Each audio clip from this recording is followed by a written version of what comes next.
सहनावतु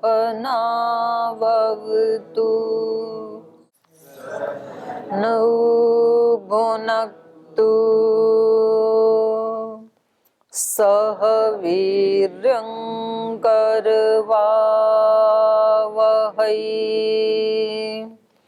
तेजस्विनावधीतमस्तु मा विद्विषावहै। ॐ व्रतानां व्रतपते व्रतं चरिष्यामि तच्छकेयं तन्मे राध्यताम् इदमहमनृतात् सत्यमुपैमि ॐ शान्ति शान्ति शान्तिः।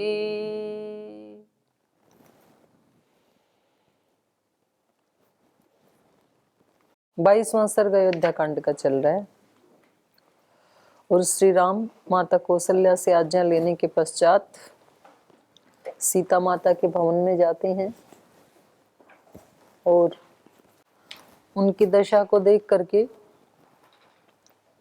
सीता माता को समझ में नहीं आता है क्या हो रहा है, तो पूछती हैं कि ये क्या है। तो वो सब उनको बता देते हैं कि मुझे वन में जाना है और मेरे पीछे से आप ऐसे ऐसे रहना। तो अपने यम नियमों का पालन करना, व्रत उपवास आदि करना, आध्यात्मिक जीवन जीना, माता पिता की सेवा करना और माता पिता के साथ साथ जो दूसरी माताएं हैं उनकी भी सेवा करना, क्योंकि उन सब माताओं ने बचपन में मेरा बहुत ख्याल रखा है, मेरा लालन पालन किया है, तो आप भी उनका ध्यान रखना। तो इस प्रकार से उपदेश दे रही हैं माता सीता को। समझदार व्यक्ति वही होता है जैसी परिस्थिति है उसमें अच्छे से अच्छा उसको कैसे फेस कर सकते हैं और कैसे उसका सदुपयोग कर सकते हैं, ये योगियों की पहचान होती है। और अनुकूल में खुश होना और प्रतिकूल में हाय तौबा मचाना, ये मूर्ख लोगों की पहचान होती है, नादान लोगों की पहचान होती है। तो इसमें कोई आपका प्रश्न हो इस प्रसंग में तो पूछ सकते हैं पहले। ओम दीदी जी आपने बताया था सिद्धि और रिद्धि में जो सिद्धि आध्यात्मिक उपलब्धि और रिद्धि जो है लौकिक उपलब्धि है, तो सांसारिक लोगों के लिए जो है वो आध्यात्मिक उपलब्धि की आवश्यकता क्यों है और जो सन्यासी या जो ऐसे लोग हैं उनको लौकिक उपलब्धि की आवश्यकता क्यों है? ये सवाल क्यों नहीं है? क्यों नहीं है? हाँ, ऐसा तो नहीं है, सबको आवश्यकता होती है, इसलिए सब रिद्धि सिद्धि की उपासना करते हैं। क्योंकि यहाँ रामायण में भी यदि हम इसकी दृष्टि से देखें तो रामायण ये मानती है कि इस लोक में धर्म सर्वोपरि है। और धर्म का मतलब होता है यह तो अभ्युदय निःश्रेयस सिद्धि सधर्मः, ऐसा जीवन जिसमें लौकिक उन्नति भी हो, सुख समृद्धि भी खूब हो और व्यक्ति आध्यात्मिक भी हो, अपने जीवन मूल्यों से और नैतिक मूल्यों से नीचे ना गिरे, उस व्यक्ति को धार्मिक कहेंगे। क्योंकि धन दौलत आने पे व्यक्ति विलासिता में डूब जाता है, आध्यात्मिकता को छोड़ देता है। तो इसलिए वो निंदा धन की नहीं है, धन का दुरुपयोग करने वाले व्यक्ति की है। तो इसलिए लोक में यूं कह देते हैं कि भाई धन से दूर ही रहो, और खास करके साधु सन्यासी, क्योंकि आपका रास्ता तो बिल्कुल ही विशुद्ध रूप से आध्यात्मिक है। तो यदि आप लोगों के पास धन दौलत आएगी, ऐश्वर्य आएगा, सुख के साधन आएंगे, तो आप अपने रास्ते से भटक करके विलासिता में डूब जाओगे। तो इसलिए मना किया जाता है। और दूसरी तरफ जो समृद्धि होती है तो वो व्यक्ति को फिर ये वही बात है दूसरा अर्थापत्ति से, उस व्यक्ति को उसके उस धन दौलत से मिलने वाले साधन और सुख वो प्रिय लगने लगते हैं। तो आध्यात्मिकता में तो क्योंकि अपनी इंद्रियों के ऊपर कंट्रोल करना पड़ता है और एक अपरिग्रह की स्थिति में रहना होता है आध्यात्मिक जीवन जीने वाले व्यक्ति को, तो फिर उस व्यक्ति को यूं कह देते हैं कि भाई तू आध्यात्मिकता से दूर रहे, भगवान ने तेरे को इतना दिया है ना, तो उसका आनंद भोग तू, तो तू कहाँ साधु संतों के चक्कर में पड़ गया। तो ये लोक की कहावतें हैं, ये शास्त्र की कहावत नहीं है। शास्त्र की दृष्टि से देखा जाए तो जो धार्मिक व्यक्ति है उसके पास दोनों चीजें मिलेंगी। अब वो धार्मिक व्यक्ति चाहे संन्यास आश्रम में है, चाहे गृहस्थ आश्रम में, चाहे आश्रम में रहने वाला है, चाहे संसार में रहने वाला है, पर जिसके पास दोनों उपलब्धियां हैं वही ठीक ठीक धार्मिक व्यक्ति है शास्त्र की दृष्टि में। क्योंकि यदि साधन नहीं है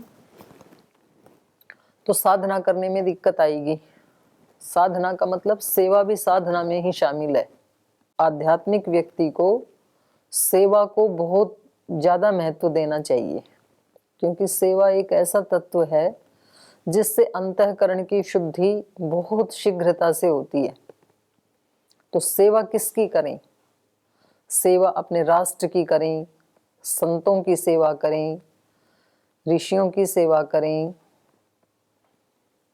योग की सेवा करें, दीन दुखियों की सेवा करें। ये आध्यात्मिक व्यक्ति का, धार्मिक व्यक्ति का कर्तव्य बनता है। जो धार्मिक है उसको सेवा करनी चाहिए, क्योंकि इससे उसकी धार्मिकता और ज्यादा बढ़ेगी, उसका अंतःकरण पवित्र हो जाएगा। तो सेवा को संतों ने बहुत महत्ता दी है। तो वैसे तो हर व्यक्ति को ही सेवा करनी चाहिए, लेकिन जो सन्यासी या ब्रह्मचारी है उसको कई गुना बड़ी सेवा करनी चाहिए, क्योंकि उसका परिवार बड़ा होता है। तो केवल ये बोलने के लिए नहीं है, वसुधैव कुटुंबकम, कुटुंब की जिम्मेदारी भी लेनी होती है। जैसे गृहस्थ में रह के कोई व्यक्ति अपने परिवार की, अपने कुटुंब की जिम्मेदारी ना ले तो उस व्यक्ति को निंदनीय माना जाता है लोक में।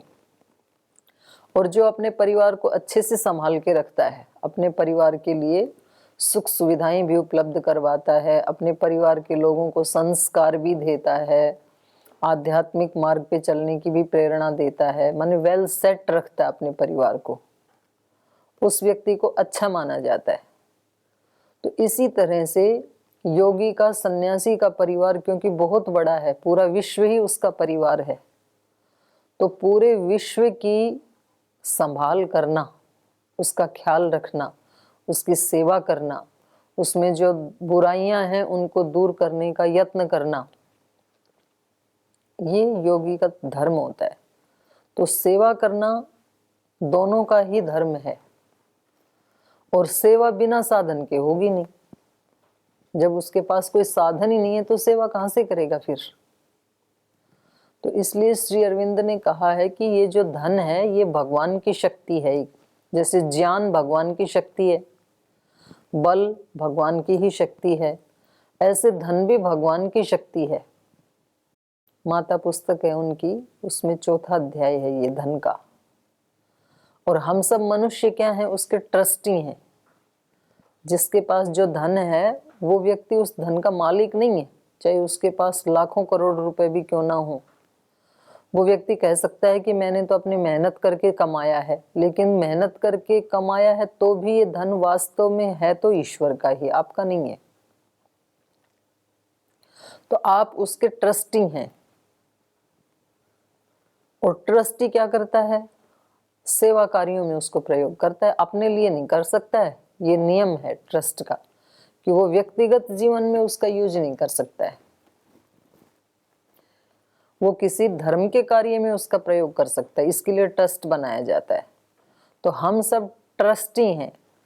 तो अपने व्यक्तिगत जीवन में तो अपरिग्रह का पालन करना चाहिए धार्मिक व्यक्ति को, और वैसे सबके सुख के लिए उसके पास खूब सारा धन होना चाहिए, ताकि सब बहुत ज्यादा लोगों को वो सुख दे सके।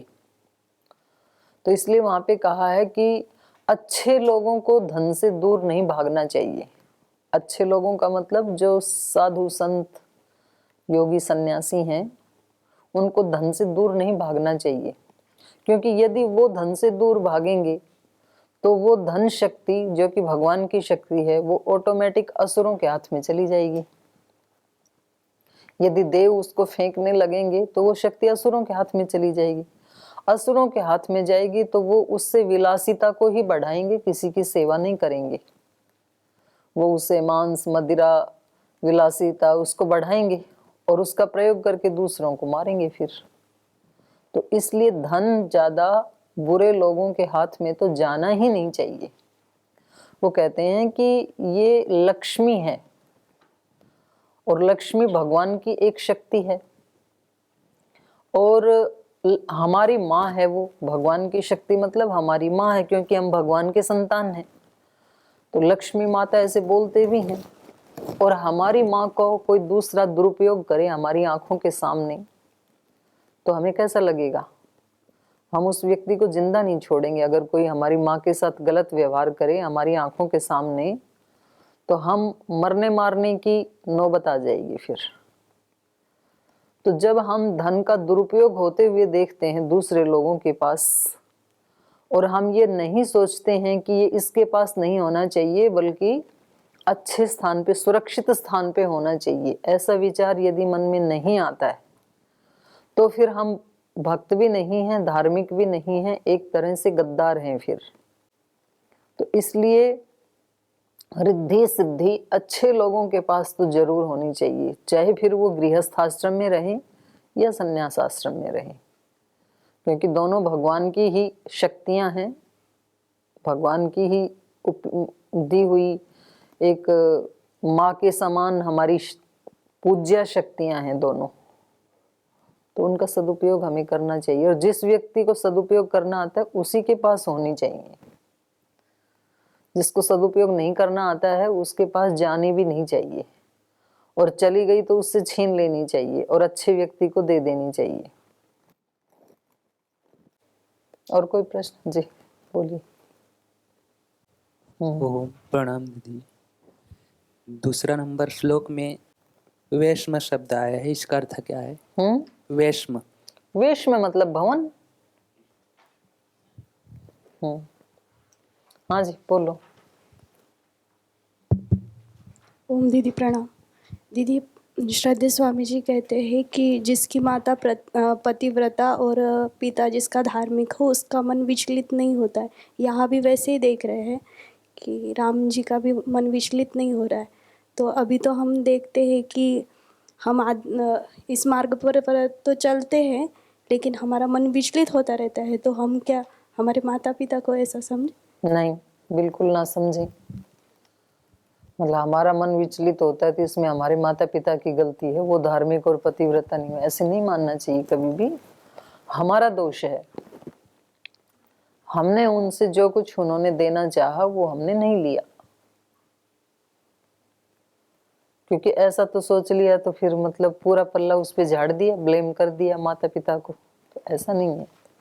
और बाई चांस ऐसा कहीं हो कि भाई किसी के माता पिता के पास वो नॉलेज नहीं थी, उन्होंने वैसा जीवन नहीं जिया, तो हमारे पास तो है। तो हम अपने मन को भी विचलित ना होने दें और अपने माता पिता को भी उबारें, ये हमारा कर्तव्य बनता है। तब डबल जिम्मेदारी आ जाती संतानों के पास। अगर किसी अंश में उनके माता पिता में कोई दोष है, मान लो उनको नहीं पता है, और किसी के पिता बीड़ी सिगरेट पीते हैं, किसी के शराब पीते हैं, और बच्चे को तो पता है कि ये गलत काम है, तो वो अपने तप से, पुरुषार्थ से, साधना से अपने जीवन को उन्नत बनाए और अपने उन्नत जीवन से पिता के दोष भी छुड़वाए। तो स्वामी जी महाराज ने छुड़वाई अपने बापू का हुक्का पीना, तो ऐसे छुड़ाते हैं। और कोई प्रश्न है? चलो आगे। तो श्री राम बता रहे हैं, वंदितव्याश्च ते नित्यम या शेषा मम मातरः, जो शेष मेरी माताएं हैं उनका भी नित्य आपको वंदन करना है, क्योंकि स्नेह प्रणय संभोगैहि, क्योंकि उन्होंने स्नेह के और बहुत सारे सुखों के द्वारा बचपन में समा ही मम मात्र, माता कौशल्या के समान ही उन्होंने भी मेरे को पालन पोषण किया है, इसलिए कौशल्या के समान ही है। मम मातर समा ही, मम माता मतलब कौशल्या, मम मातर समा ही, मेरी माँ के समान ही है निश्चित रूप से, कैकेयी भी कौशल्या भी, तो उनका भी ख्याल रखना आप। भ्रातृपुत्र समौ चापि द्रष्टव्यौ च विशेषतः त्वया भरत शत्रुघ्नौ प्राणैः प्रियतरौ मम विप्रियं न कर्तव्यं भरतस्य कदाचन स राजा प्रभुश्चैव देशस्य च कुलस्य च आराधिता हि शीलेन प्रयत्नैश्चोऽपि सेविताः राजान संप्रसीदन्ति कुप्यन्ति विपर्यये। भ्रातृपुत्र समौ चापि द्रष्टव्यौ, द्रष्टव्यौ च विशेषतः, और कह रहे हैं त्वया तुम्हारे द्वारा, भरत शत्रुघ्नौ, भरत और शत्रुघ्न को, जो मम प्राणै प्रियतरौ, जो मुझे प्राण के समान प्रिय हैं, बल्कि प्राण से भी ज्यादा प्रिय हैं, ऐसे मेरे भाइयों को भ्रातृपुत्र समौ द्रष्टव्यौ, तो तुझे कैसे देखना चाहिए उनको? अपने भाई के समान और पुत्रों के समान। भ्रातृपुत्र समौ, बड़ा है भरत तो उसको भाई के समान देख सकते हैं, छोटा है शत्रुघ्न उसको पुत्र के समान देख सकते हैं। तो विशेष रूप से उनको, उनकी दोनों की भी आपको वो रखनी है, रक्षा करनी है, उनका भी ख्याल रखना है। विप्रियम न च कर्तव्यम कदाचन भरतस्य, और कभी भी भरत का विरोध नहीं करना, माने कोई ऐसा आचरण नहीं करना जिससे विरोध, जिससे भरत को कोई कष्ट पहुंचे, कुछ उल्टा काम नहीं करना। विप्रिय मतलब उल्टा, विरोध। विप्रियम न च कर्तव्यम भरतस्य कदाचन, कभी भी भरत का कोई विपरीत आचरण मत करना, क्योंकि स राजा प्रभुश्चैव, वो राजा हैं और वो स्वामी हैं किसके? देशस्य च कुलस्य च, वो इस कुल के भी स्वामी हैं और इस देश के भी स्वामी हैं, और वही राजा भी हैं, तो वो सबसे बड़े हैं यहाँ मेरे जाने के बाद, इसलिए कभी भी उनके विपरीत आचरण मत करना। तो जो अपने बड़े होते हैं, चाहे वो कुल में बड़े होते हैं या जो देश की दृष्टि से बड़े होते हैं, उनका अप्रिय आचरण कभी नहीं करना चाहिए। अच्छे व्यक्ति को वो आचरण करने चाहिए जो उनको प्रिय लगते हैं। जैसे आप यहाँ गुरु के कुल में रहते हैं, तो गुरु के कुल में एक तो गुरु सबसे बड़े होते हैं, और फिर गुरु ने जिनको बड़ा बनाया है, जो आपके ऊपर जिनको जिम्मेदारी दी है, तो उनको जो बुरा लगे ऐसा आचरण समझदार व्यक्ति को कभी नहीं करना चाहिए। उनके साथ लड़ाई झगड़े की बात तो बहुत ही दूर है, उल्टा बोलने की बात तो बहुत दूर है। यदि आप धार्मिक व्यक्ति हैं, यदि आप अपने गुरु के भक्त हैं, यदि आपको गुरु के आशीष लेने हैं, यदि आपको गुरु की कृपा पे श्रद्धा और विश्वास है, तो गुरु ने जो आपके ऊपर जिनको नियुक्त किया है, जो वरिष्ठ हैं, उनका अप्रिय आचरण कभी नहीं करना। ये श्री राम की शिक्षा है, अपनी पत्नी को कह रहे हैं। और तो ये हम सबके लिए ये शिक्षा है कि कभी भी अपने घर में रहते हैं तो वही आचरण करना चाहिए जो माता पिता को प्रिय लगता है, उसके विपरीत आचरण नहीं करना चाहिए। गुरु के कुल में आश्रम में रहते हैं तो वही आचरण करना चाहिए जो गुरुजनों को प्रिय लगता है। गुरुजनों को क्या प्रिय लगेगा? जो वहाँ के नियम है, मर्यादाएं हैं, उनका पालन करें, वही प्रिय लगेगा। उल्टा तो कभी प्रिय लगेगा नहीं कि कोई उद्दंडता करे और वो प्रिय लगे। तो हमेशा पद का सम्मान करना चाहिए। देश में जिसको देश की रक्षा के लिए पीएम के पद पर या राज्य में है तो सीएम के पद पे, जिनको जनता ने चुन करके भेजा है और उस राज्य के और उस देश के जो संविधान ने नियम बनाए हैं उनका कभी उल्लंघन नहीं करना चाहिए। तो इसलिए इन्होंने कहा स राजा प्रभुश्चैव देशस्य च कुलस्य च, वो देश के भी और इस कुल के भी राजा हैं, प्रभु हैं, स्वामी हैं। इसलिए कदाचन भरतस्य विप्रियम न कर्तव्यम, उनको अच्छा ना लगे, अप्रिय आचरण ऐसा कभी मत करना।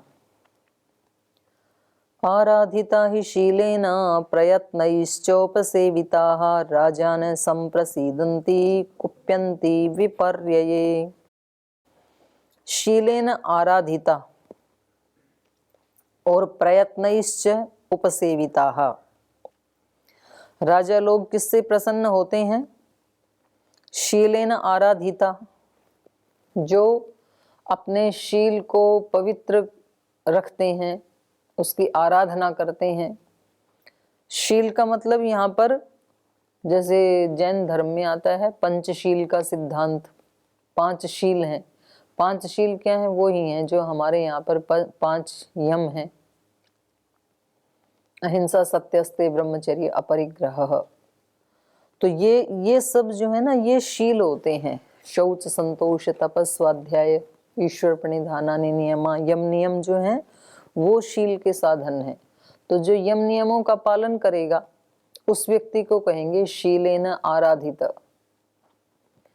तो कह रहे हैं कि राजा लोग संप्रसीदन्ति शीलेन ही आराधिता, जो शील का ध्यान रखता है, सदाचरण जो व्यक्ति करता है, उससे राजा लोग प्रसन्न हो जाते हैं। और वो शील को कैसे करते हैं? प्रयत्नैश्च उपसेविताः, प्रयास पूर्वक जो शील का सेवन करते हैं, उसकी रक्षा करते हैं, उस शील के द्वारा आराधित, माने अपने शील से राजा की आराधना करते हैं, तो आराधित हुए हुए वो राजा संप्रसीदन्ति, खुश होते हैं। और वेद का भी यही आदेश है। वेद के ब्रह्मचर्य सूक्त का मंत्र है कि आचार्य, ये जो ब्रह्मचारी है वो अपने गुरु को कैसे तृप्त करता है? अपने तप से, अपने पुरुषार्थ से। गुरुजन किस विद्यार्थी से खुश होते हैं? कौन उनको ज्यादा प्रिय लगता है? जो तप करता है। अब वो तप विद्या अर्जन करने में तप करता है, व्रतों को पालन करने में तप करता है, शरीर को साधने के लिए तप करता है, मन को साधने के लिए तप करता है, अनेक प्रकार के तप होते हैं, वाणी व्यवहार का तप करता है, तो वो प्रिय लगता है। तो वो अपने गुरु को तृप्त करता है। गुरुजन कपड़े धोने से तृप्त नहीं होते, पैर दबाने से तृप्त नहीं होते। गुरु के तो सेवा कर रहा है, पैर दबा रहा है और सारे आचरण जीवन में उल्टे कर रहा है, तो उससे गुरु तृप्त नहीं होंगे फिर। तो अपने तप से ही व्यक्ति अपने भगवान को भी तृप्त करता है, गुरुजनों को तृप्त करता है, माता पिता को तृप्त करता है, पूरी ऋषि परंपरा को तृप्त करता है और अपने देश को तृप्त करता है अपने तप से। वो तप किसी भी फील्ड में हो सकता है। अब तप करने के लिए 95% मार्क्स की जरूरत नहीं है। कई बार व्यक्ति क्या मान लेता है जी मेरे अंदर तो वो टैलेंट ही नहीं है, तो हम तो सामान्य ही पैदा हुए थे, सामान्य ही हैं और सामान्य ही मरेंगे, ऐसे भाव बना लेता है अपने मन में। टैलेंट की किसी व्यक्ति को सक्सेस होने के लिए, किसी फील्ड में नंबर 1 बनने के लिए टैलेंट की जरूरत नहीं होती है, तप की जरूरत होती है, पुरुषार्थ की जरूरत होती है, अभ्यास की जरूरत होती है। अरे जब भगवान जैसी सबसे बड़ी उपलब्धि हर मनुष्य कर सकता है, तो बाकी की उपलब्धियां तो उससे बहुत छोटी हैं। श्री राम के बारे में इतनी पूरी रामायण लिख डाली महर्षि वाल्मीकि जी ने कहीं भी पूरी रामायण में ये चर्चा आई कि गुरुकुल में उनके कितने प्रतिशत मार्क्स आए थे? कहीं भी नहीं है। कितने लोग अलग अलग फील्ड में सम्राट बन गए, उनके मार्क्स की चर्चा आती है क्या कहीं? और कितने लोगों के मार्क्स बहुत ऊंचे हैं लेकिन जीवन में कोई अभ्यास ही नहीं है उनके, तो उसकी चर्चा आती है क्या कहीं? एक दिन तो आ सकती है जिस दिन रिजल्ट आएगा।